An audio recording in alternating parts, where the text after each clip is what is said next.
చిత్తూరు జిల్లా విజిలెన్స్ అధికారి సతీష్ కుమార్ హత్యపై రాష్ట్ర గృహ నిర్మాణ శాఖ మంత్రి కొలుసు పార్థసారథి సంచలన ఆరోపణ చేశారు. తిరుమల తిరుపతి దేవస్థానం పరకమంలో జరిగిన 100 కోట్ల విదేశీ కరెన్సీ చోరీ కేసులో దొంగలు దొరికిపోతారనే భయంతోనే సతీష్ కుమార్ ను అంతమొందించారని అన్నారు. 2023 ఏప్రిల్ 29న నాటి విజిలెన్స్ అధికారి సతీష్ కుమార్ ఫిర్యాదు మేరకు ఈ ఘటనపై కేసు నమోదు చేశారని, అయితే ఇంత భారీ దోపిడీకి సాధారణ సెక్షన్లు నమోదు చేయడం వెనుక కుట్ర దాగి ఉందని మంత్రి పార్థసారథి అనుమానం వ్యక్తం చేశారు. 1/5/2023 జూన్ 1, 2023న ఫిర్యాది సతీష్ కుమార్ ముద్దాయి రవికుమార్తో కలిసి కోర్టుకు వెళ్ళి ఈ కేసు రాజీ పడుతున్నామని జాయింట్ మెమో ఇచ్చారు. అసలు వీళ్ళు సతీష్ కుమార్ ఎవరు రాజీ పడటానికి? వందల కోట్ల భక్తుల మనోభావాలకు సంబంధించిన కేసు.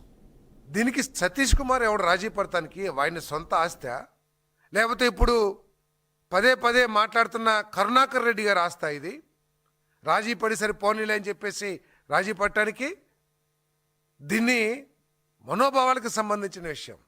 భక్తులు ఇచ్చిన కానుకలు అవేదో ఎవరో వైసీపీ నాయకుల ఆస్తులో లేకపోతే సతీష్ కుమార్ ఆస్తిలో కాదు. ఇది వేలాది మంది, కోట్లాది మంది ప్రజలు వేసిన కానుకల్ని దోచేస్తే మీరు రాజీ చేసుకుని దీంట్లో ఏమీ 100 కోట్లు దోపిడీ జరిగిందని చెప్పేసి అందరూ చెప్పుకుంటున్నారు. టీటీడీలో చాలామంది చెప్పుకుంటున్నారు.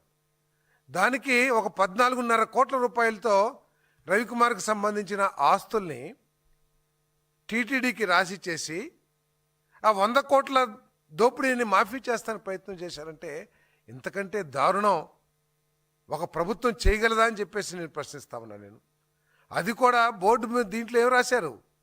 రవికుమార్ గారు టీటీడీకి దానం చేసిన ఆస్తి అని చెప్పి రాశారు.